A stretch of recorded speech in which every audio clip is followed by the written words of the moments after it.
The Indiana Dunes National Park is located in northwestern Indiana along the southern coast of Lake Michigan.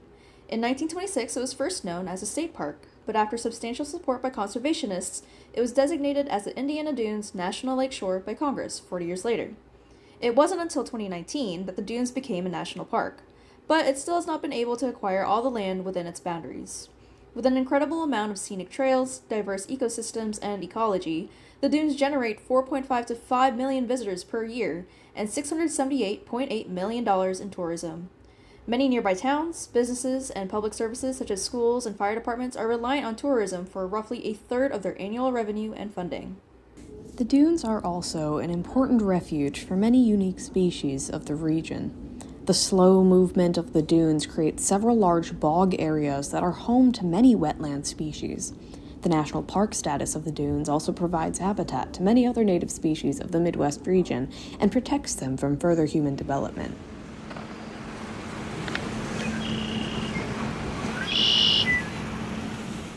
The dunes are a product of the natural process of coastal erosion.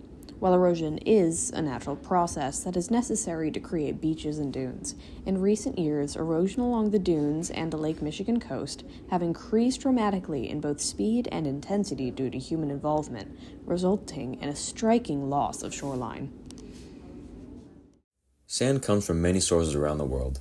In the case of the Great Lakes, sand is a result of coastal erosion slowly breaking down headlands and bluffs formed by glaciers thousands of years ago, back when the Great Lakes were first created. Erosion due to wave action is a natural process on all beaches. Waves striking the shore at an angle creates a slow flow of sand along the beach. This process is called littoral drift, sometimes known as the river of sand.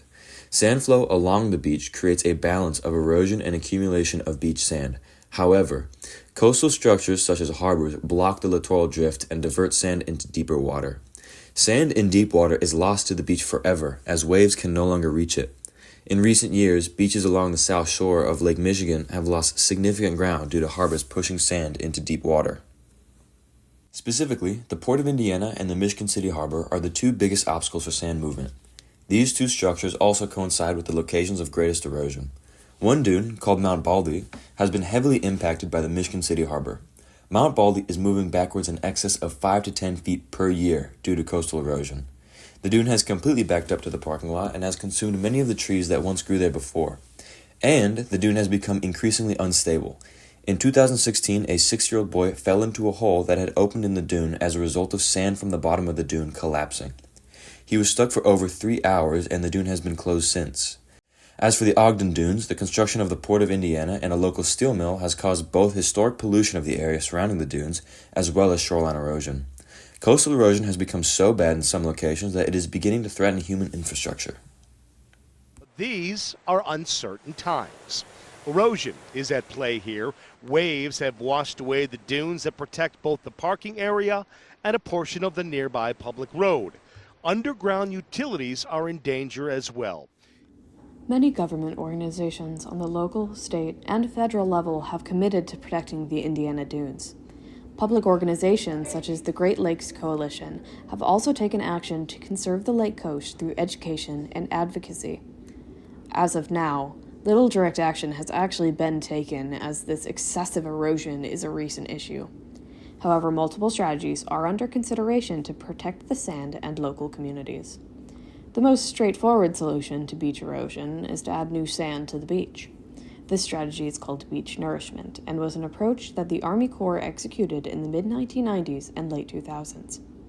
In the summer of 1996, 35,000 cubic yards of sand were slurried in by pipe to Mount Baldy, and 50,000 cubic yards were trucked in. In addition to the efforts by the U.S. Army Corps, the Indiana Department of Natural Resources has introduced legislation to incentivize the use of dredged material as beach nourishment. Dredged material is collected from the lake floor during coastal development projects. The legislation creates monetary incentives for the construction team to process this material and use it to supply sand to nearby beaches. According to the National Park Conservation Association, the NPCA, sand from the east side of the port would be moved to the west side to prevent the water depth from decreasing so that ships would still be able to go through the harbor. Despite the hefty costs, the study funding these short-term efforts determined that the impact of implementing a long-term solution for shoreline erosion were beneficial, and that steps similar should be executed again. That next step is to complete a feasibility study in which costs are split between the federal government and a non federal partner, such as a state department of natural resources, a tribe, or a nonprofit organization. Unfortunately, the biggest challenge is finding a partner, and so the project has not moved on since 2010. As of now, the NPCA is working with Indiana Dune tourism partners and other like minded conservation groups to advocate for these projects. A possible solution to protect the beach and dune sands would be to install an offshore breakwater. Similar to how a harbor breakwater protects boats from heavy waves, an offshore breakwater could reduce the energy of waves impacting the Indiana dunes. The breakwater achieves this by forcing waves to crest before reaching the shore, which dissipates their energy. Less wave energy would slow the movement of sand down the coast, in turn slowing erosion. A submerged breakwater would be ideal for this situation, as it would protect the shore without changing the scenery of Lake Michigan. Submerged breakwaters also provide shelter for aquatic organisms, protecting them from human activity and development. As for what you can do, park guide Kelly Cadell states that the most important thing you can do is stay off the dunes. Various signs throughout the park will say it loud and clear. Erosion is increased by people destabilizing the dunes by walking on them.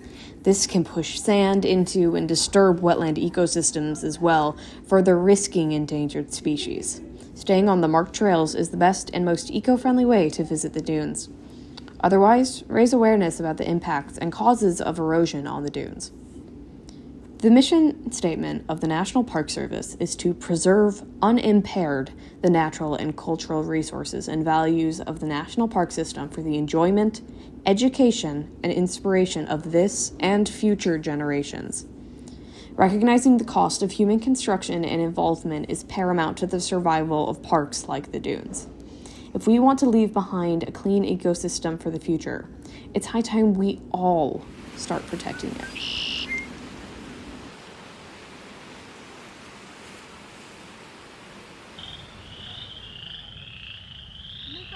All the frog noises.